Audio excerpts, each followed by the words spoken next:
So roughly 5:30 p.m., a plane came into contact with this high tension power line pole here behind me in this Goshen and Rothbury intersection. This is a Pepco right-of-way. It is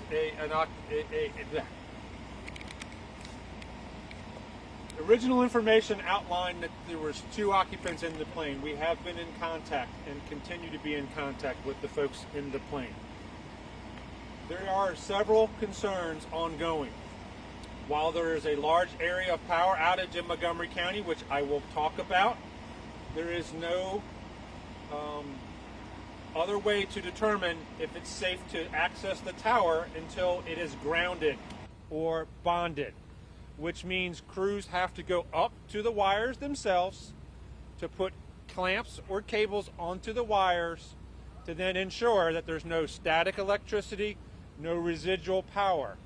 So the static and grounding issue, as well as then vibration of the airplane, securing the airplane to the tower structure. We have resources on site. They've arrived in about the last 30 minutes from Pepco's contractor that deals with these towers, as well as an extraordinarily large crane from a local company, some may know it, Digging and Rigging from Clarksburg. They are here to assist. We still believe that we have about 35 to 40 minutes worth of time before the other resources from the support agencies arrive, roughly 9:30. There is resources from Montgomery County Fire Rescue, District of Columbia Fire Rescue, Montgomery County Police, and an assortment of other agencies here.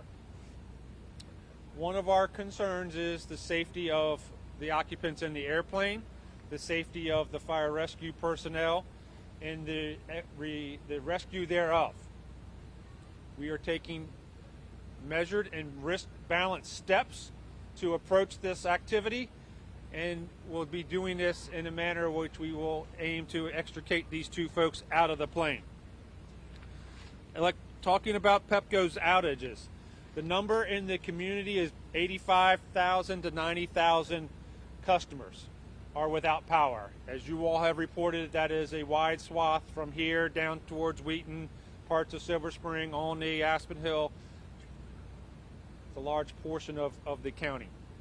I have no information. I'm not here to talk about the power outage and the power restoration. I'm here about the rescue operations here. That's the information that I have. I will take a few short questions, and then we'll be back at a second point.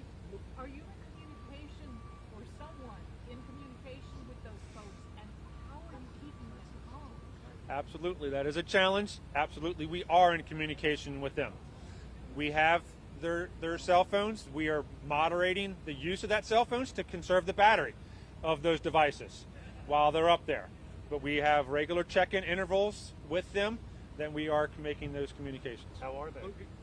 That information is not for release at this time. Looking at the fog that's kind of setting in there, how does that affect potential rescue operations there? So the weather is going to make visibility worse by the fog. The fog is going to make things more wet, more slippery, but it's part of our risk benefit and part of what we're calculating. So.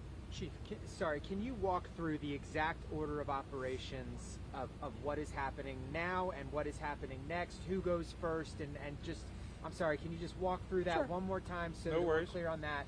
And then another question after that, if you don't mind. Go ahead. Yeah. So the who is going to be combined teams, okay?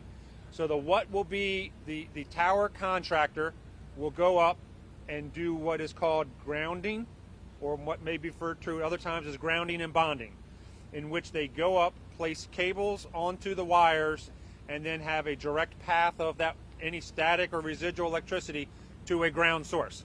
That'll be done by the tower contractors as well as fire rescue personnel.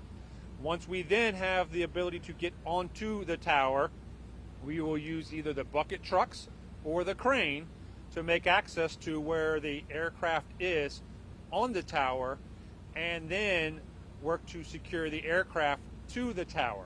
Again, that'll be a combination of the tower company and fire rescue personnel.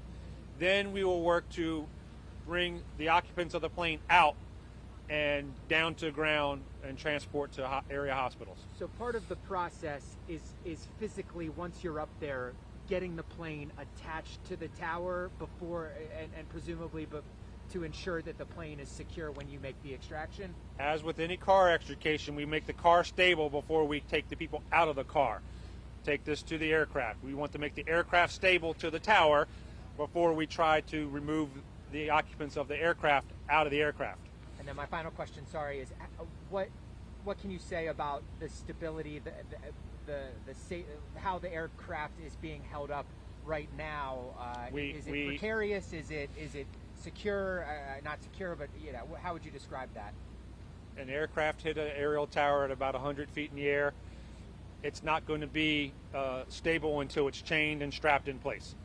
Any movement, any accidental movement could make the circumstance worse. Chief, I'm sorry, you have information about the condition of the people in the plane, but you can't share it? That's correct. Okay. Are you expecting to learn more, or why can't you share that at the moment? Can we presume they're doing well? We have been in contact with the people in the aircraft. A couple of clarifying questions. Can you confirm how many people are on the aircraft now? I will say occupants. That's what I said. All right, so thank you very much. Pete will advise when we'll do the next one, but that's the information we have at this time. One more